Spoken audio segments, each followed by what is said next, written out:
When I first moved into the neighborhood, I thought it would be the quiet, peaceful life I had been searching for. The houses were neatly lined with manicured lawns, the trees swayed gently over the sidewalks, and everyone seemed friendly enough. For someone looking to escape the noise and chaos of city living, it felt like the perfect retreat. There was just one thing that made my move unique compared to my new neighbors. I brought along my goat, Daisy. Daisy wasn't just a pet to me. She was family. I had raised her since she was a baby, and she had followed me through some of the hardest years of my life. While most people might see a goat as farm livestock, I saw her as a loyal companion. She was gentle, affectionate, and oddly well-behaved for a goat. She had her quirks, of course, like chewing on anything that even vaguely resembled paper, but she never caused the kind of trouble people typically expected from animals like her. At first, the neighborhood seemed to accept Daisy without too much fuss. Kids loved to come by the fence and feed her little bits of carrots or apples, and she became something of a local curiosity. People out on their evening walks would stop to watch her trot around the yard or lie in the shade. A few even joked that Daisy gave the neighborhood a charming country vibe. It seemed harmless. But then came Karen. Karen lived 3 houses down from mine, though you could hear her long before you saw her. She carried herself with a constant air of superiority, as though the entire neighborhood was her personal kingdom. She was the kind of person who always had something to complain about. Trash cans left out too long, lawns not trimmed to perfection, cars parked a little too close to the curb. And of course, she wasn't just a resident. She was the self-appointed enforcer of the Homeowners Association, or at least she liked to behave as though she was. It didn't take long before Daisy found herself at the top of Karen's list of grievances. The first sign came in the form of a folded notice stuck to my front door. It was typed, not handwritten, and signed in bold letters by Karen herself. The note claimed that livestock was not permitted in the neighborhood and that my goat was a violation of HOA standards. It demanded that Daisy be removed from the property immediately. I had done my homework before moving in. I knew that the HOA's bylaws never specifically mentioned goats, and there were exceptions made for domesticated animals that did not pose a nuisance. Daisy fit that description perfectly. I shrugged off the letter, thinking it was nothing more than Karen trying to flex her authority. But ignoring Karen was like throwing gasoline on a fire. The next day, she showed up in my yard, standing by the fence, arms crossed, her face twisted into that permanent scowl she wore like armor. Daisy, oblivious to the tension, trotted up to her, curious. Karen recoiled as though Daisy were some dangerous beast ready to leap. Then she marched off, no doubt plotting her next move. The letters began arriving more frequently, sometimes twice a week. Each one became increasingly dramatic, describing Daisy as a menace and a threat to the aesthetic quality of the neighborhood. According to Karen, Daisy would attract wild animals, cause property values to plummet, and pose health hazards to children. None of it was true, of course. Daisy spent most of her time quietly grazing or napping. But Karen was relentless. At one point, she even held an impromptu HOA meeting in her driveway. I could see a small group of neighbors gathered as she ranted about the dangers of farm animals invading our community. A few people nodded politely, but I also noticed others rolling their eyes or exchanging exasperated glances. Not everyone bought into her crusade. The tipping point came one afternoon when I returned home from running errands. I pulled into the driveway and found Daisy standing in the front yard, happily chewing on something. At first, I thought it was one of the newspapers that occasionally got tossed too far from the mailbox. But when I walked closer, my heart skipped a beat. The crumpled pages in Daisy's mouth weren't a newspaper. They were official HOA documents, complete with Karen's bold signature and an excessive number of highlighted passages. Daisy had somehow gotten hold of a thick stack of them and was making short work of tearing them to shreds. Panic surged through me. I tried to grab the papers from her mouth, but Daisy, thinking it was some sort of game, only chewed faster. She tore pages into confetti, scattering them across the grass, and even swallowed a few chunks before I could stop her. By the time I gathered what was left, the documents were ruined beyond recognition. I didn't know how Daisy had gotten them, but the answer became clear when I noticed my mailbox hanging open, stuffed with similar papers. Karen had filled it with yet another pile of formal complaints. and Daisy had managed to snatch some of them when the wind blew the door wide. I stood there in disbelief, arms full of shredded paper, staring at Daisy, who looked immensely pleased with herself. It would have been funny if it weren't so catastrophic. And of course, fate had to twist the knife even further. Because as I was scrambling to collect the mess, who should come marching down the sidewalk but Karen herself? Her eyes locked on the scene instantly, her precious HOA papers in tatters, my goat standing proudly over them. Her gasp was so loud it startled a bird from a nearby tree. She froze for a moment, then turned red with fury. I knew instantly that this was going to escalate into something far beyond an ordinary neighborly dispute. The battle lines had been drawn, and it was clear that this was only the beginning. Karen's outrage echoed through the street like a warning siren. She stood frozen on the sidewalk, glaring at the shredded remains of her beloved HOA papers scattered across my lawn. Daisy, completely unaware of the disaster she had caused, wagged her little tail and trotted around happily, as if she had just accomplished something monumental. Karen's hand shook as she pointed toward the mess, her voice carrying enough venom that even neighbors 2 streets over might have heard. Though no one else was around at that exact moment, I knew the story would travel fast. With Karen, it always did. The following morning confirmed my suspicion. As I stepped outside to retrieve my mail, I saw clusters of neighbors gathered in driveways, whispering to each other. Their eyes darted toward me, then quickly shifted away when I met their gaze. Word of Daisy's attack on the HOA documents had already made the rounds. Karen, of course, wasted no time in dramatizing the incident. By the afternoon, she had plastered flyers around the neighborhood, each one featuring a typed report of Daisy's so-called destructive rampage. According to her, Daisy had deliberately sabotaged official HOA documents and posed an immediate threat to the stability of the association. The language was so exaggerated it almost sounded like Daisy had staged a coup. The absurdity of it all might have been amusing if it weren't for the consequences. Karen was pushing for an emergency HOA board meeting, demanding that the board force me to remove Daisy from the property permanently. Now here was the problem with Karen's plan. While she loved to parade herself as the queen of the HOA, she wasn't actually on the board. She attended meetings, volunteered for every subcommittee, and inserted herself into every decision, but technically she didn't have the authority to make rulings. That power belonged to a small group of elected residents who, thankfully, had a more balanced perspective. Still, Karen knew how to stir trouble.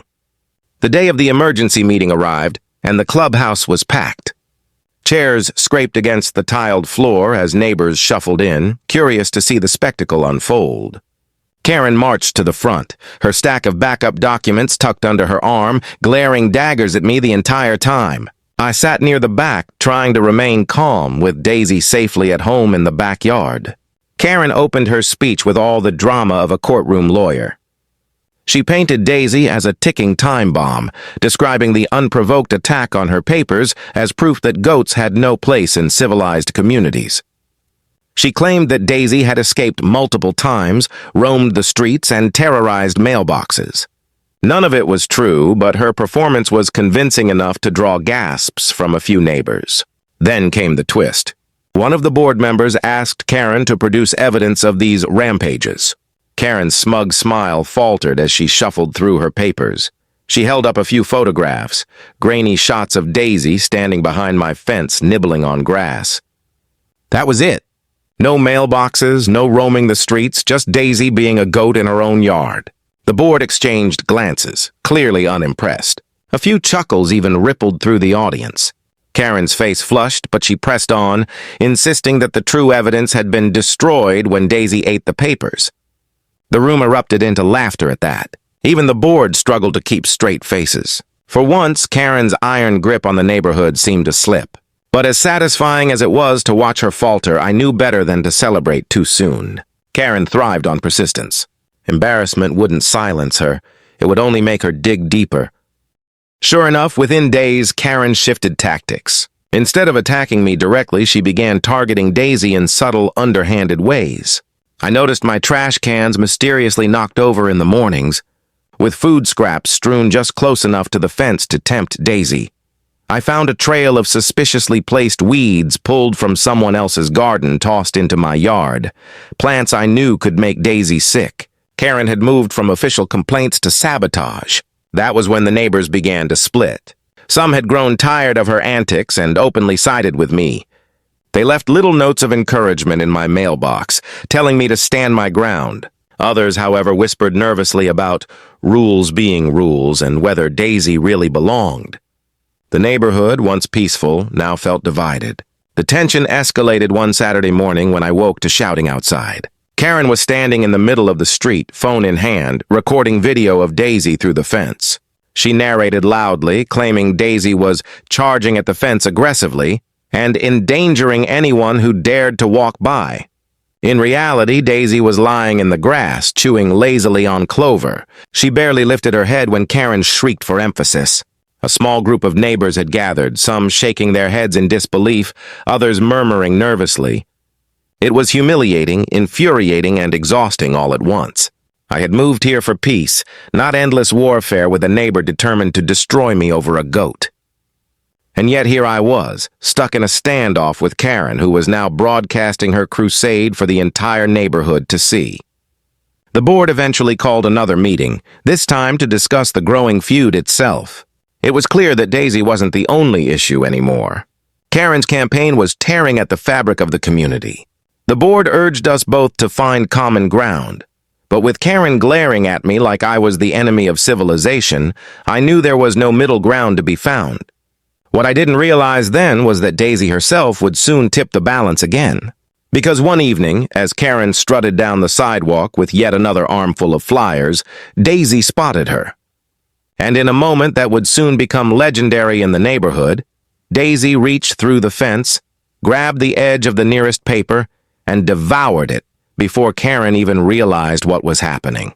The sight of Karen yanking helplessly at the torn flyer while Daisy chewed triumphantly was unforgettable. The neighbors who witnessed it burst into laughter, phones out recording the whole thing. Karen's shriek echoed through the block. And just like that, the feud had escalated to a level none of us could have imagined. The video of Daisy stealing Karen's flyer spread through the neighborhood faster than gossip at a yard sale. Within hours, nearly everyone had seen it. By the next morning, people were laughing about it on their porches, whispering about it at the mailbox, and even showing it to their kids like it was some sort of comedy clip. Daisy had gone from a neighborhood nuisance in Karen's narrative to a local celebrity in reality. Karen, of course, didn't find it amusing. If anything, it fueled her determination to make Daisy public enemy number one. But the problem for Karen was that the more she fought against Daisy, the more people seemed to rally behind the goat. Neighbors who had been neutral before now found themselves taking a side, and most were leaning against Karen. Karen didn't take defeat lightly. The next week became a storm of her efforts to regain control of the narrative. She filed incident reports to the HOA board every single day. She claimed Daisy was dangerous, citing hostile behavior whenever the goat so much as leaned on the fence. She wrote that Daisy was contaminating the air with farm smells, even though anyone who had been near my yard knew the only scent was fresh grass. She even tried to start a petition to ban all unconventional animals from the neighborhood, though her clipboard gathered very few signatures. But then she escalated. One morning I woke to find a bright orange notice taped to my door. It wasn't from the HOA. It was from the County Animal Control Office, stating that a complaint had been filed about my goat and that an inspection would be conducted. My stomach dropped as I read it. Karen had managed to drag the fight beyond the neighborhood. The inspector arrived later that week, clipboard in hand.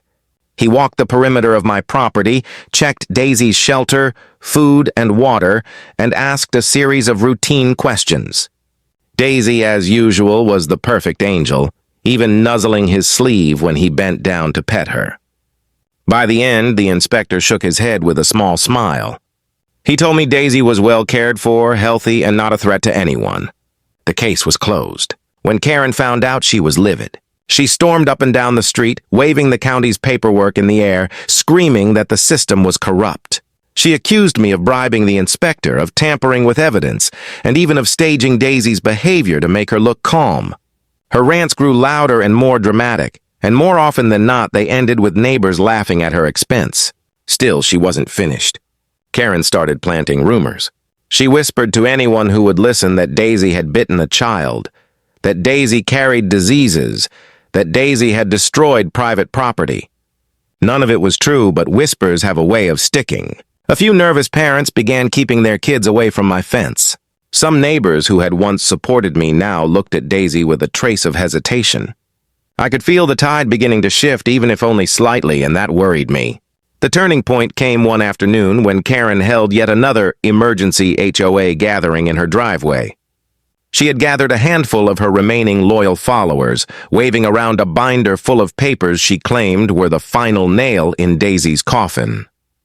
I stayed inside, hoping to ignore the circus until I heard the commotion. From my window, I saw Daisy standing quietly at the fence, staring at Karen as though she somehow knew what was happening. Karen, in her dramatic flair, strutted closer to the fence with her binder clutched tight. She was lecturing loudly about bylaws and ordinances, holding the binder high like a trophy. Then, in a moment that froze time, Daisy stretched her neck through the fence, snatched the binder right out of Karen's hands, and yanked it into the yard. The street erupted in chaos. Karen shrieked like she was being robbed, lunging toward the fence, her arms flailing as she tried to grab the binder back. Daisy, delighted, tore the binder open and began chewing furiously. Pages scattered across the grass like confetti, some fluttering into the air, others shredded beyond recognition. Neighbors burst into laughter, some even recording on their phones again. Karen was hysterical, screaming that this was vandalism, theft, even assault. She demanded someone call the police. But by the time she snatched what was left of her binder through the fence, it was nothing more than a handful of soggy, chewed-up scraps. Daisy had devoured the rest. That incident became the talk of the entire community. The video spread even further than the first one, and suddenly Daisy wasn't just a local celebrity, she was a legend. Neighbors started jokingly calling her the HOA Terminator. Someone even photoshopped her face onto a movie poster and taped it to the clubhouse door. Karen, humiliated, doubled down once again. She filed a formal police report, claiming destruction of property and harassment. But when the officer showed up and realized the suspect was a goat, he struggled to keep a straight face. He politely explained that no crime had been committed and that her binder was not exactly protected property once she waved it around at a fence. Karen's rage was nearly volcanic as she realized she wasn't going to get the satisfaction she craved. Still, her obsession didn't waver. She became more desperate, lurking around my property at odd hours, snapping photos of Daisy and scribbling in her notebooks. Neighbors began avoiding her altogether, crossing the street when they saw her coming. What little support she had left was fading fast, but she refused to give up. I knew deep down that Karen wasn't going to stop until something finally broke. She had poured too much of her energy, her pride, and her ego into this feud. And if Daisy's appetite for paperwork had already ruined her once, it was only a matter of time before it happened again. The question was no longer whether Karen would retaliate, but how far she would go to try and reclaim control. And though I didn't know it yet, the final battle between Karen, the HOA, and my goat was about to erupt in spectacular fashion. Karen's feud with Daisy had escalated far beyond reason. What began as a petty complaint had snowballed into a full-blown obsession. The binder fiasco had turned her into the neighborhood punchline, but rather than retreat, she doubled down with the kind of stubbornness only Karen could muster. In the weeks that followed, she launched her most ambitious campaign yet. She started a petition, not just for Daisy's removal, but for a complete amendment of the HOA bylaws. She wanted all non-traditional pets banned outright.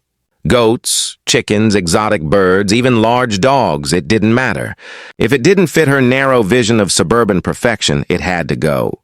She printed glossy flyers, delivered them door to door, and stood outside the clubhouse like a political candidate on election day. Her face was red from the sun, her voice hoarse from yelling, yet she refused to quit. Still, it was obvious to anyone watching that her efforts weren't working. People had grown tired of the drama. They signed her clipboard just to get her off their porch, then laughed about it after the door shut. But Karen couldn't see it.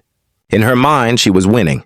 The board, weary of the non-stop complaints, finally scheduled a decisive vote. The fate of Daisy and Karen's campaign would be decided once and for all at the upcoming HOA meeting. The announcement alone stirred tension throughout the neighborhood. Some whispered it would end in chaos. Others just wanted closure. The night of the meeting, the clubhouse was packed. Folding chairs lined the walls, neighbors stood in the back, and the atmosphere buzzed with anticipation. The board sat at the front, visibly exhausted from weeks of refereeing this feud. Karen sat in the front row, binder replaced by a stack of neatly stapled petitions, her expression smug. I stayed quiet in the back, trying to stay calm while Daisy waited safely at home. The meeting began with routine business, but everyone knew what we were there for. When the agenda reached pet dispute, all eyes turned to Karen. She shot up from her chair like a lawyer about to deliver a final argument in court. She launched into her speech with all the theatrics she could muster. Daisy was dangerous, destructive, unhealthy, and embarrassing to the community. She waved her petitions in the air, declaring she had the support of the silent majority. But when the board asked for signatures, she reluctantly handed over the papers. The stack, once thick, was a joke. Barely a dozen names, many of them duplicates or illegible scribbles. The board frowned. The crowd murmured. Karen's smile faltered. That was when the neighbors spoke up. One by one, people stood and defended Daisy. They pointed out her calm demeanor, her popularity with the kids, her role as the unexpected heart of the community. Some even joked that Daisy had done more to bring neighbors together than the HOA ever had. Laughter rippled through the room. Karen's face turned crimson. She tried to interrupt, shouting over the speakers, but the board silenced her with sharp glares. The more she yelled, the worse she looked. Finally, the board chair cleared his throat and delivered the verdict. Daisy would stay.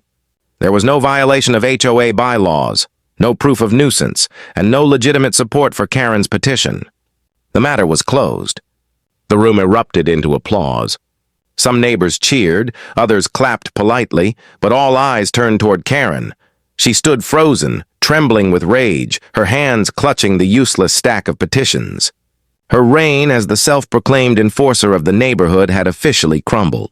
But Daisy wasn't finished yet. As if fate had orchestrated the perfect finale, the clubhouse doors creaked open at that very moment. A small group of kids had snuck in, leading Daisy with a little rope leash. She trotted in proudly, her hooves clicking against the floor, her ears perked. The room burst into laughter and cheers. Even the board members, weary and professional, cracked smiles. Karen shrieked in horror, her voice cracking as she demanded Daisy be removed immediately. She stumbled forward, waving her petitions like a shield. And that was when Daisy struck again. With perfect comedic timing, Daisy lunged just far enough to snag the top paper from Karen's stack. She ripped it free, chewing loudly in front of the entire room. The applause turned into an uproar of laughter. Phones came out, cameras flashed, and within seconds the moment was immortalized. Karen screeched, trying to wrestle the paper back, but Daisy was relentless. One by one, more sheets disappeared into her mouth until only scraps were left fluttering to the floor. The children squealed with delight. Neighbors clapped and howled. Karen, broken and humiliated, stood in the middle of the chaos, powerless against a goat who had just devoured her final attempt at victory. That night, Karen stormed out of the clubhouse, her reputation in tatters. She retreated into her house, curtains drawn, leaving behind a neighborhood that no longer feared her wrath. For weeks afterward, she was a ghost on the block, avoiding eye contact, her once dominant voice now silent. Meanwhile, Daisy became the star of the community. Neighbors dropped off treats at the fence, kids drew chalk murals of her on the sidewalks, and someone even made t-shirts with her face and the words, HOA Paper Shredder. The board, perhaps eager to ease lingering tension, officially amended the bylaws, not to ban goats, but to recognize them as permitted pets, provided they were properly cared for. Daisy wasn't just accepted, she was written into the neighborhood's history. As for me, I finally found the peace I had been looking for. Life settled into a new rhythm, quiet yet full of small joys. Whenever I saw Daisy lounging in the grass, content and carefree, I couldn't help but smile. She had turned a neighborhood feud into a story no one would ever forget. And in the end, Karen's greatest enemy wasn't me or the HOA board, or even her neighbors. It was a goat with an appetite for paperwork and a knack for poetic justice.